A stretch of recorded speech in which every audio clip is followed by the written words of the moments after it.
ang ikalawang makakadate ni Liza. Yung, pumunta ka na confession room.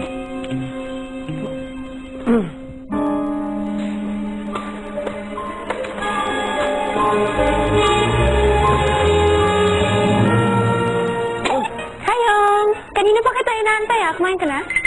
Hindi ba? Pinapunta ko ni Kuya. Yung toothbrush mo yata na yun dito. Hindi, sa akin. Kanino to? Kay Kisses. Paano mo alam na kay Kisses to? Hindi, dyan. Kasi yellow yung ano niya. Ikaw, ah. Ginagamit mo toothbrush ni Kisses, no? Hindi ko nagamit, pero alam ko eh. Kasi kinuha na sa storage room. Ganda mo po.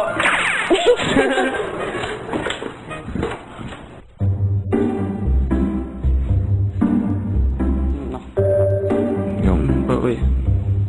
magandang umaga. Opo, ganda po. Liza po eh. Anong maganda? Ganda po eh. Sino? Siguro, ano lang para doon po sa labas. Yung, Po. nananaginip ka pa. Hindi ba pa naginip po, Kuya? Totoo na totoo po, Kuya eh. Liza po yun, Kuya. Maya-maya pa, naghanda na si Yong para sa kanyang 7 minutong date kasama si Liza. Good luck sa date mo. Galingan mo. Sila ay sa soberano yan. Hello po. Hello po, Yong po. Yong, hi, Liza. Cute mo naman pala in person. Pangit. Upo ka dyan. Mm. So, parang magde-date tayo ngayon. Next, binigyan ka pa ng quota. So, ngayon, wala lang, binigyan nila akong paborito kong ulam. Paborito ko siyang ulam. Pag ako kumakain, gusto ko sinasabayan ako. Hindi ko kaya kumain ng mag-isa lang. Kain tayo? Kumakain ka ba ng sili? Ng maanghang? Ay, hinahanap ko lang sa toyo. Sa toyo, oo. Paborito ko din yan. At nagsimula na ang spicy date ng dalawa. Na. Na! Hindi ko eh. Yan lang ako kumain ng buo. Talaga? Sige nga, kainin mo nga. Buo ha? Hindi, buo. Buo mo Buo yan? kainin. O, tapos gusto ko makita ninunguya mo talaga. No. Kulang-kula talaga ako pag umuya. Okay lang yan. Cute naman pag may pula. Sarap. Anghang. Mangang ka ba? May kanin na.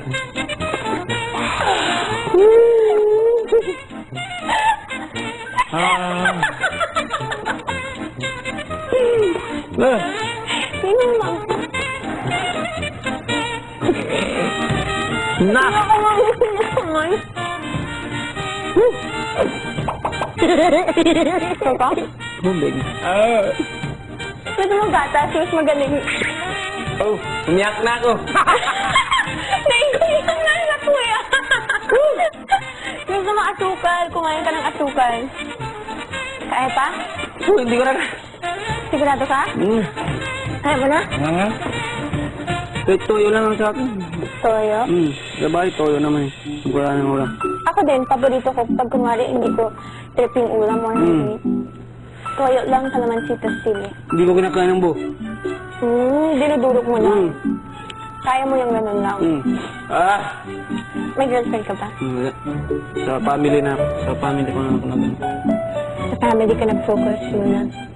Eh, patay na yung tatay ko. So, ikaw mas magalingan mo pa. Kailangan makatulong ka sa kanilang lahat muna. Ako din, 8 kami magkakapatid, tas ako yung panganay. Eh, gusto ko din po sila na tulungan eh. Kaya mo yan. Ilang sandali pa, Yung, So, tapos na ang oras mo. no. No. No. Paalam ka na sa date mo. Bye-bye yung. Salamat at kinain mo yung sili. Ano ba? Thank you. Yung, Po. tumungo ka sa girls' bedroom. Bye-bye. Bye-bye po. Ingat. Ganda mo po eh. See you soon. See you soon po. pagpasok sa girl's bedroom,